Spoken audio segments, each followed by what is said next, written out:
हम उस देश के वासी हैं जिसने दुनिया को युद्ध नहीं बुद्ध दिए हैं, शांति का संदेश दिया है।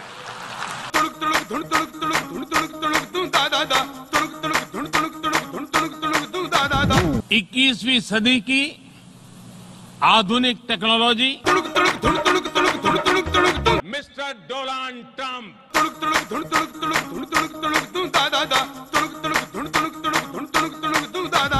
21वीं सदी की आधुनिक technology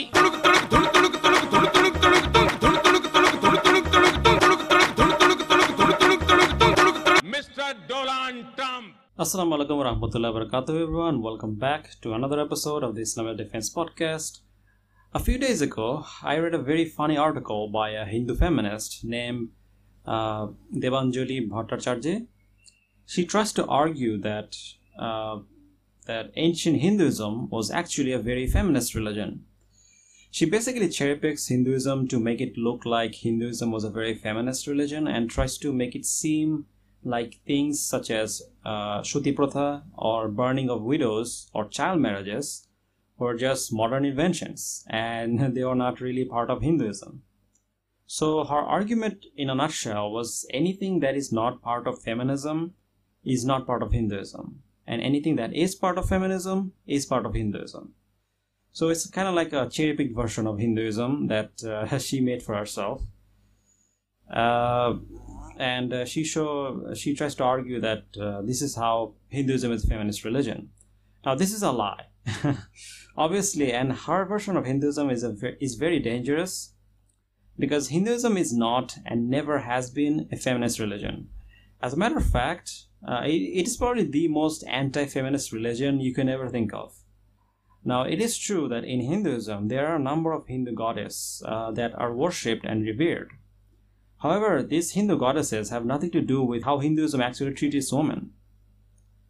So in this video, inshallah, we will discuss this.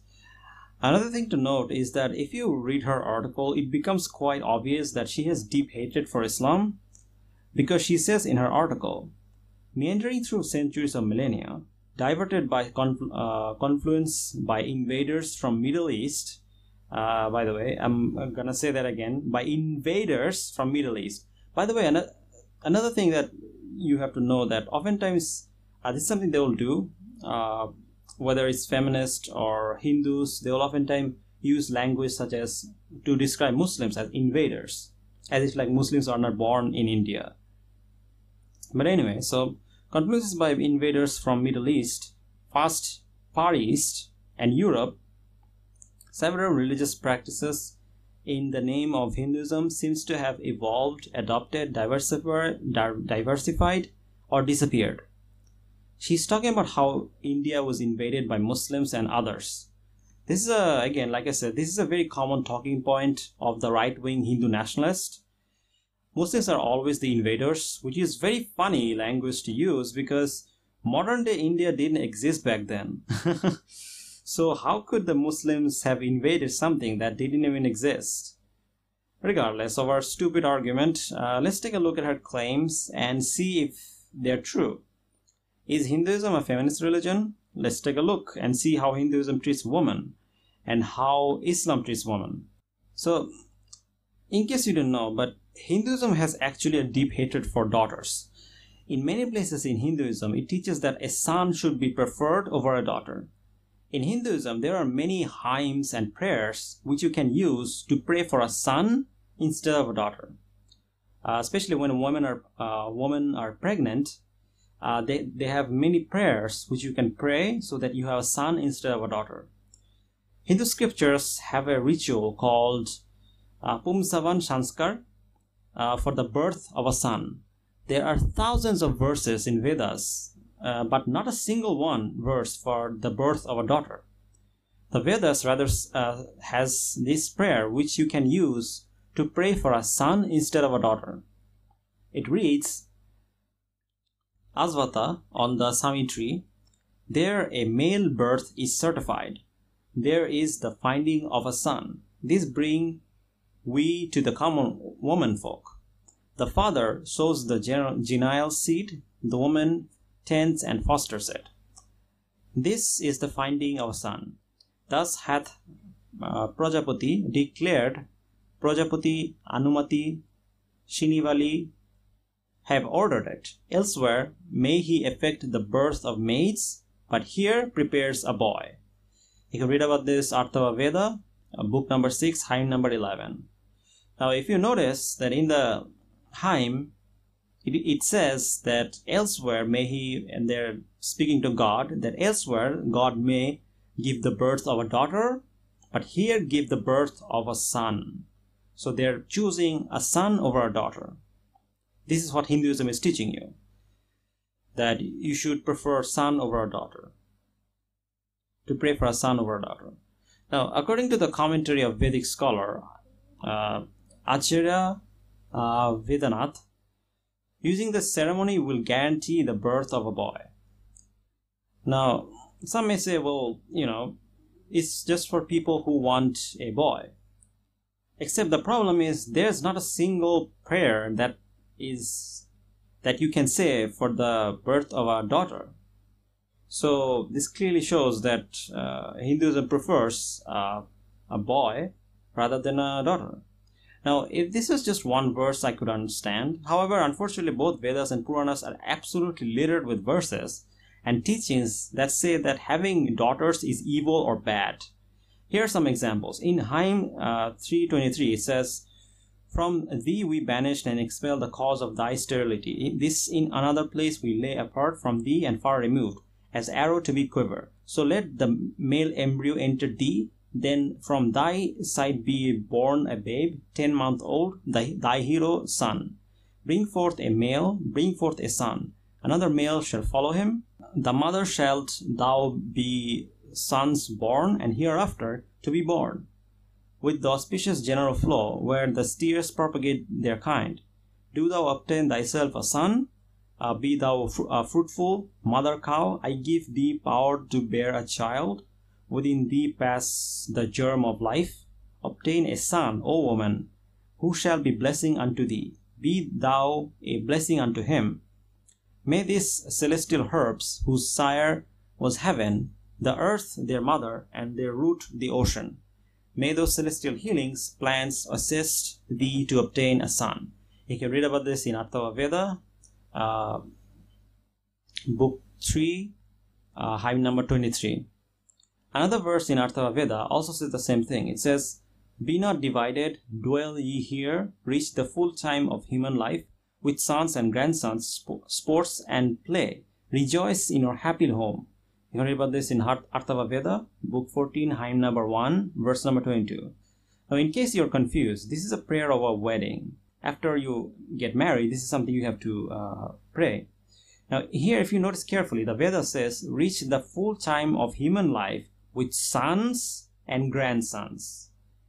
Sons and grandsons. Nowhere does it say anything in regards to having daughters or granddaughters.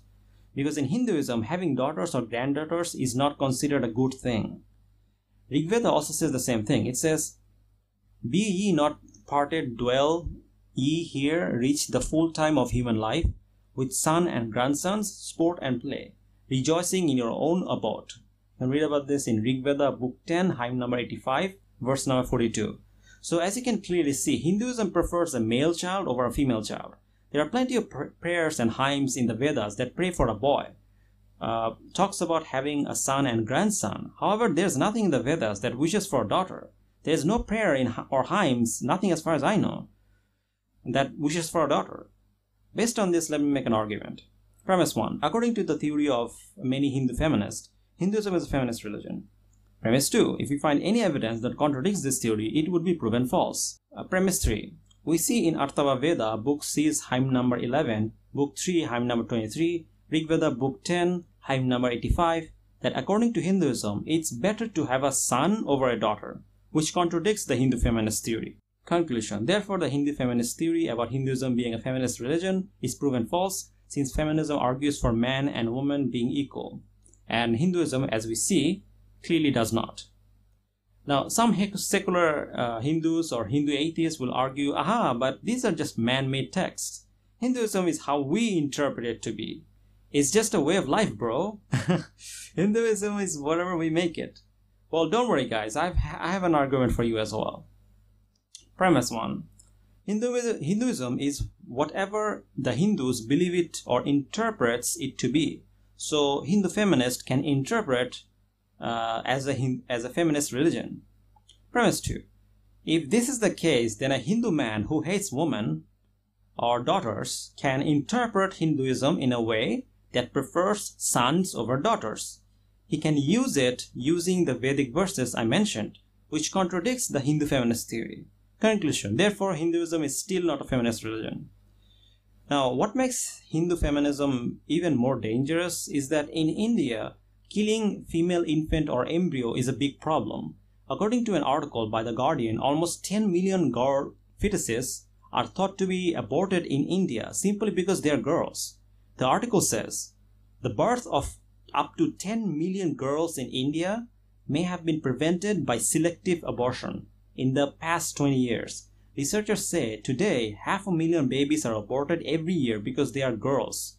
Even though the termination on the grounds of gender was outlawed in India in the year 1994, according to a study published online by Lancet Medical Journal, Prabhat Jha from the University of Toronto and Rajesh Kumar at Postgraduate Institution of Medical Education and Research, Chandigarh,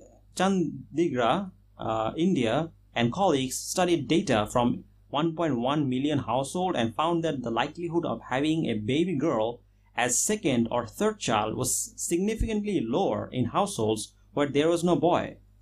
We conservatively estimate that the prenatal sex determination and selective abortion accounts for 0.5 million missing girls yearly, according to Professor Jha. Now, this is not even the worst part. In Vedas, female feticide or aborting female children is actually encouraged. In Krishna Yajurveda, it says, they go to the final bath. They deposit the pots but lift up the vessels. For Vayu, therefore, they deposit a daughter on birth and a son they lift up. Again, here we clearly see, according to Vedas, that in ancient Vedic period, sons were preferred and girls were rejected or aborted. But it doesn't say aborted, but it implies that they were rejected.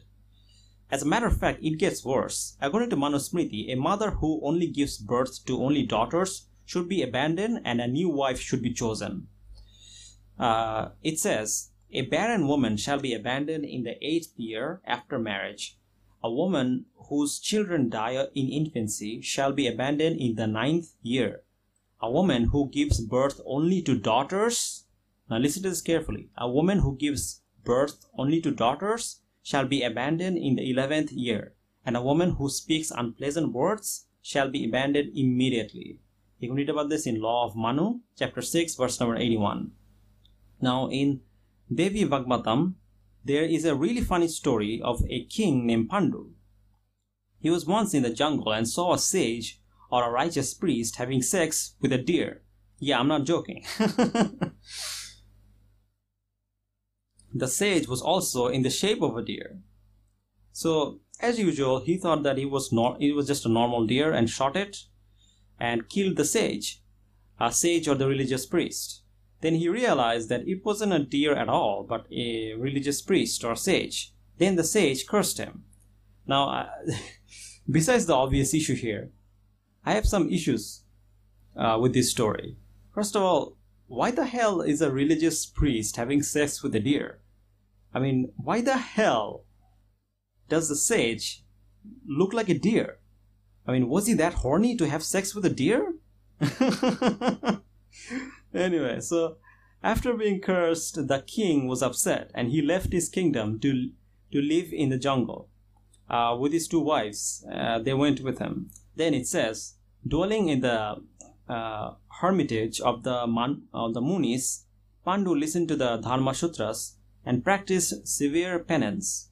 Once a while, he was listening to the religious discourse of Munis. He heard unmistakably the Munis telling that the man who is sonless can never go to heaven, so he must get a son somehow or other. You can read about this in Devi Bhagavatam,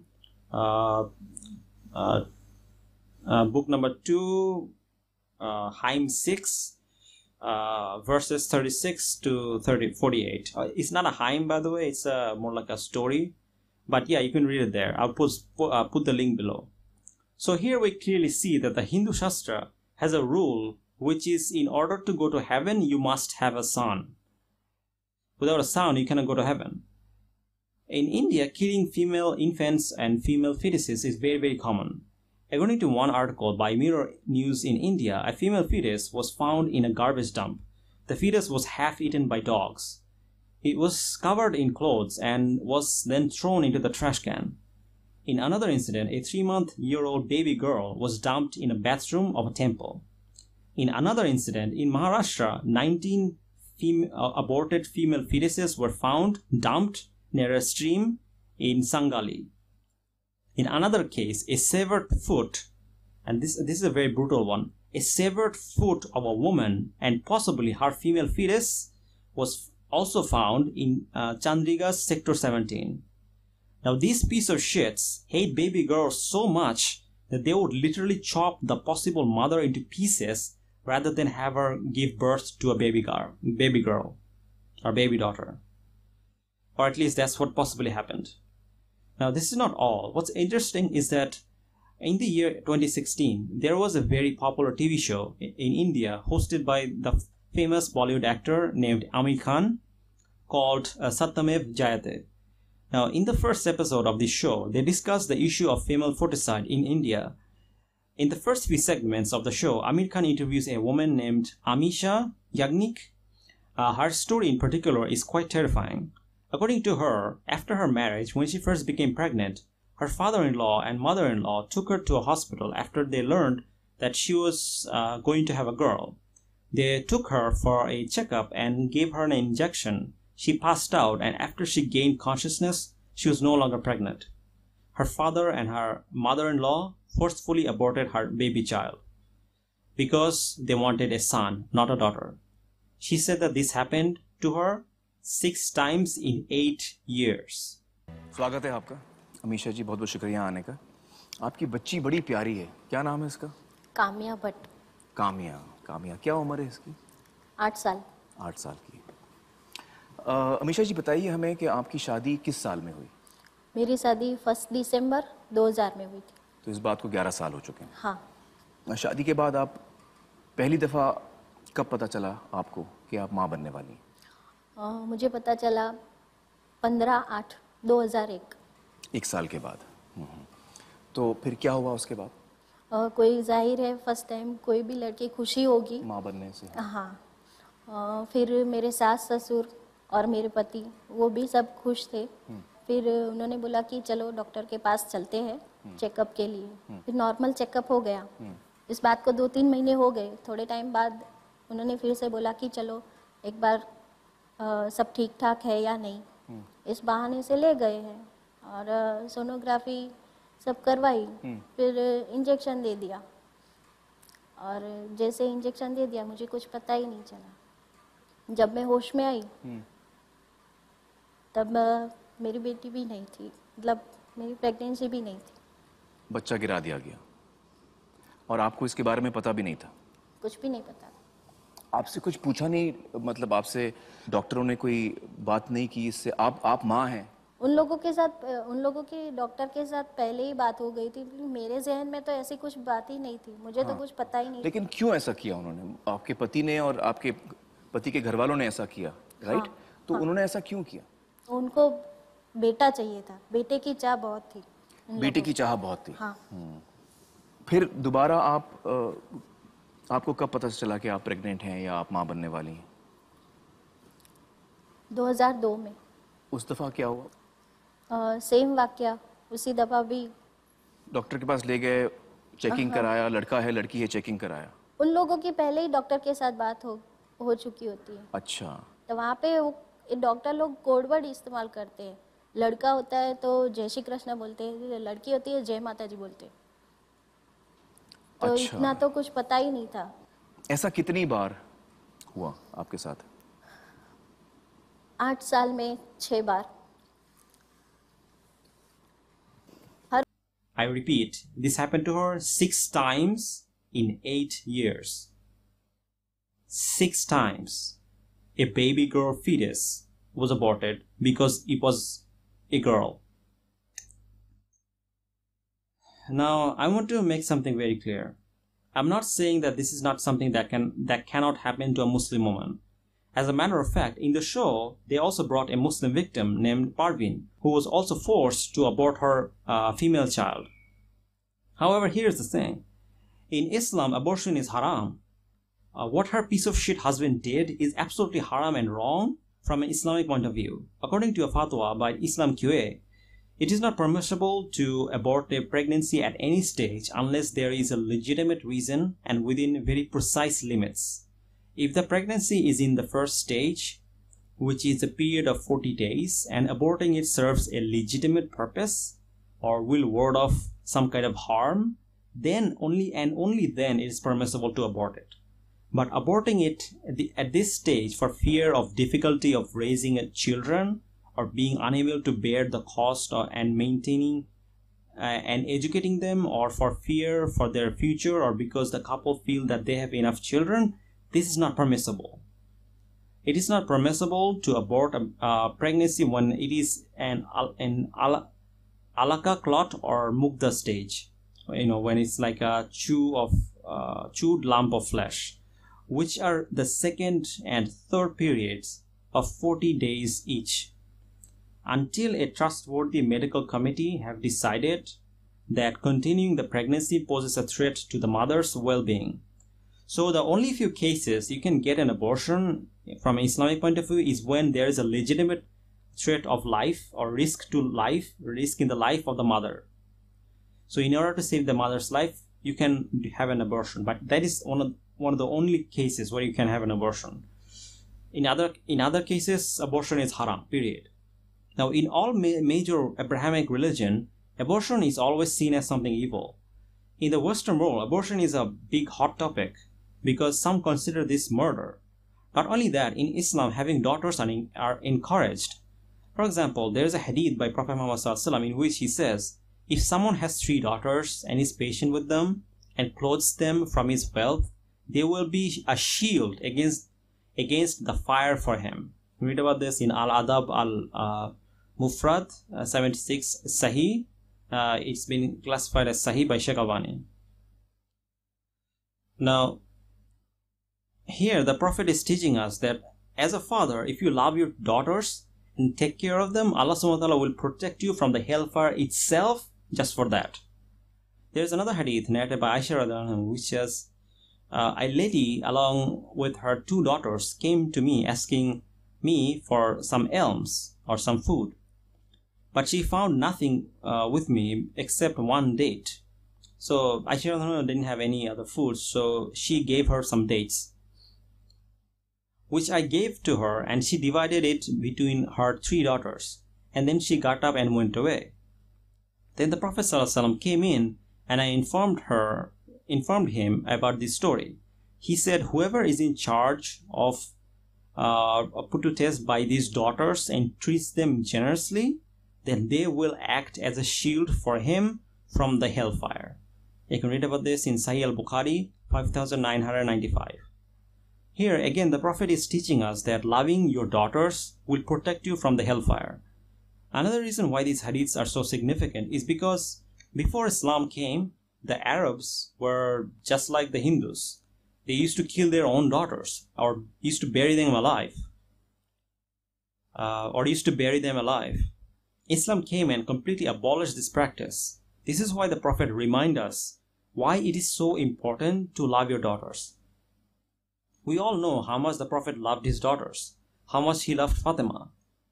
This is also a sensitive topic for me because I have nearly 9 cousins who are all female, yet we never dumped them on some garbage can, because in Islam it teaches us that life of a human being, whether it's a girl or a boy, it doesn't matter. They all have value. Whether you have a son or a daughter, it doesn't matter. You have to love them equally. So I ask you to think and decide for yourself which religion has the better teaching. Is it Hinduism which teaches you that having a son is better than having a daughter, which teaches you that killing your own daughter is okay, which teaches you that you cannot go to heaven without a son? Or is it Islam, which teaches you that loving your daughters are so important that it can protect you from the hellfire itself? A religion that teaches you that it's okay if you only have daughters. A religion that teaches you that you should love your daughters even if it's hard for you. Now, if you're a sincere person, or even if you're a Hindu, I think the answer is obvious here. Regardless, I'll let you decide.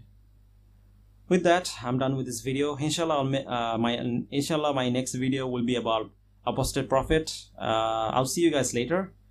Hope you guys enjoyed this. I'll see you guys later. Jazakallah khairan. Assalamu alaikum wa rahmatullahi wa barakatuh.